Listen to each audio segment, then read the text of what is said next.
Hey everyone, welcome to a new video. I'm Marta aka Obscure Beauty and today I'm taking you through my last painting of the year 2021. Also, I need to just say a word of appreciation to my patrons from both Ko-Fi and Patreon for all the support, cool conversations and help pushing ourselves further and further last year. Let's have a blast in 2022. Right. I feel like I made a huge progress from the beginning of the year to the end of this year. And I am so proud of that, although I have actually no idea of what I've done so far to actually achieve it. Let me start as to why I feel this painting made such a huge impact on my progress. To start with, I always get a little bit uncomfortable when I get requested commissions with more than one character, and it gets worse if a background is included. It's not a bad thing, as I do want to improve on these areas, and every time I do it, I do get a little bit better. It is important to mix in doing things you're comfortable with other skills you want to improve on. But I guess that the biggest key here is to determine how difficult you want to make it for yourself. In this case, I upped my difficulty a lot. As soon as I received this commission, I decided this would be my best work of 2021. I just love the concept of a cool puppeteer Echo Knight creating his puppet, and I wanted to make the image pop. Now, as far as I'm aware, you've got two ways of doing these types of character commissions. You can just draw two characters together, maybe even use a cool reference, and hope that everything works together nicely. Or you can do thumbnails and experiment until you get the right combination, and then you know that's gonna work. Composition is one of the most important things if you ever want to be discovered on social media. People are scrolling super fast these days, and you need something that pops out nice and clear with a swipe of a finger. A good composition does exactly that. There's more to it, I know. But when I did this painting, I wanted to achieve three things. The setting would have to be during the night. I had to position the characters to give the right impression. And the main character still had to pop more than the puppet. With that in mind, I started doing some thumbnails, but I had no idea of what I was doing.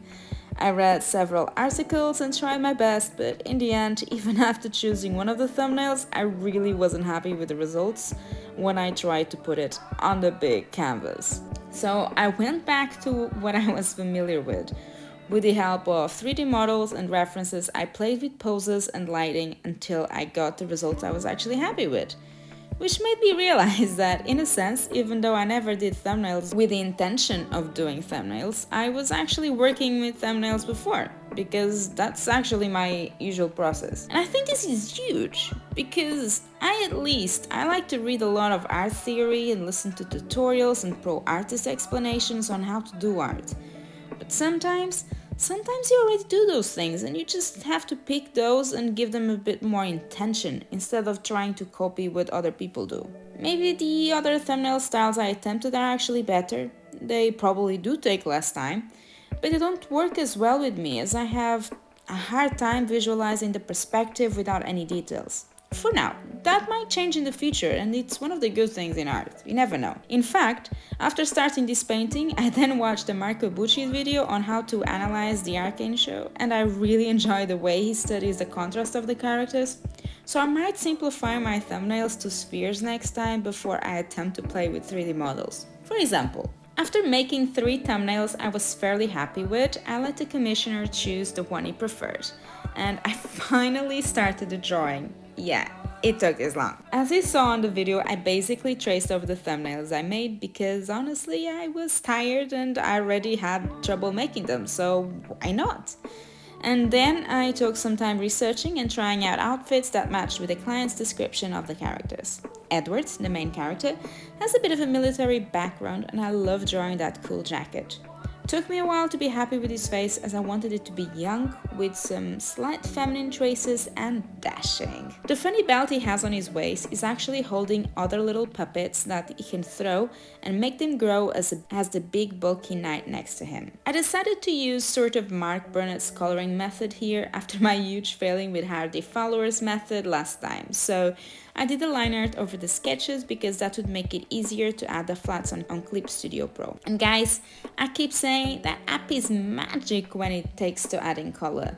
I basically added some very random colors and then changed them back to the ones I wanted when I got back to Procreate. After adding the colors, it was time to start the time-consuming process of adding shadows, and for this I wanted to rely mostly on ambient occlusion shadows. And occlusion shadows are technically just almost black areas when two objects are touching each other, so no light comes in contact. And you can do just that, but I wanted to do what is done on 3D graphics to make objects look more realistic and 3D.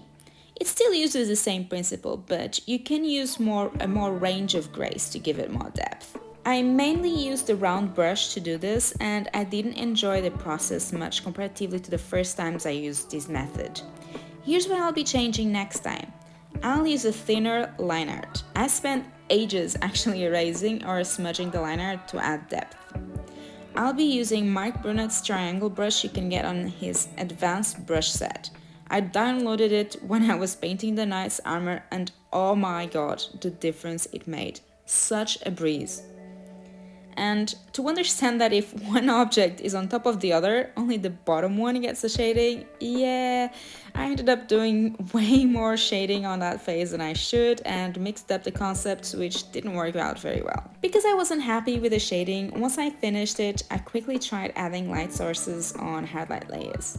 But even after tweaking them out and trying some color balance, I wasn't happy with the rendering at all. I started getting a bit underwhelmed and disappointed at this point, so I moved on to adding the background and started the same process on the knight.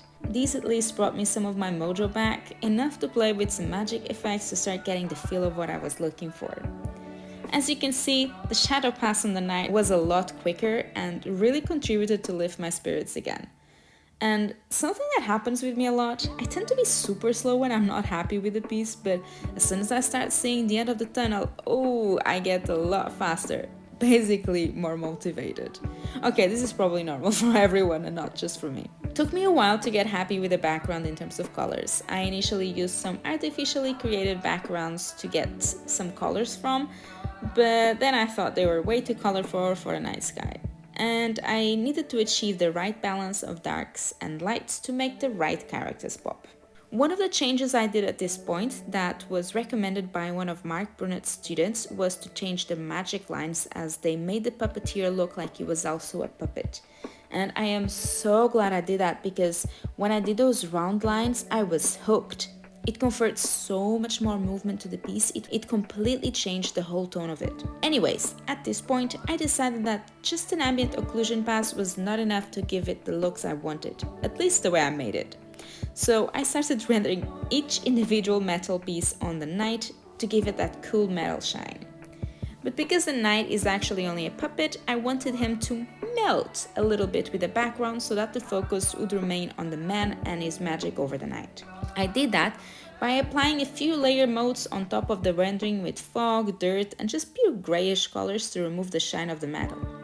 You can definitely have less work and do that straight from the beginning, and pro artists do this automatically. You call this brush economy, and it just means that if you know you don't need as much detail on one area because it's not the focus, then you just don't do it. But as I am a new artist, I'd rather completely render an image and then take the unneeded details away. It gives me extra work, yes, but it allows me to understand where are the best spots to apply these techniques.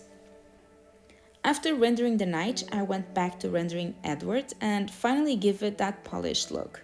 I gotta be honest, this was a pain because I was editing on top of the merged layer of the character already. So take it from me, don't merge the layers until you're actually happy with the rendering. This polish was basically giving the materials the look and texture they were meant to have from the beginning. The shine on the leather and the jacket, and more depth and definition. Finally, it was time to play with magic and color balance one more time and call it a day. Woof, done. Are there things I can improve? Oh gosh, yes. And I especially need to tweak my workflow on this kind of paintings. I feel like the polishing should have been way a smaller task. But in the end, I am really happy with how this piece turned out, and I'm proud of myself for having tried to learn and do things I'm actually not that comfortable with. I hope this helps you in any way on your creative endeavors. Feel free to reach me on any of my social media. My tag is Obscure Beauty Arts and I'm pretty much everywhere. Find me there and we can always have a talk. And if you want to learn more, check out my solitude painting where I explain the painting methods I like to try over and over again for a fully rendered look. Or, if you prefer a more cartoonish look, check my tutorial on a really easy line art color changing. It will blow your mind. Anyways, see you next week. Bye bye!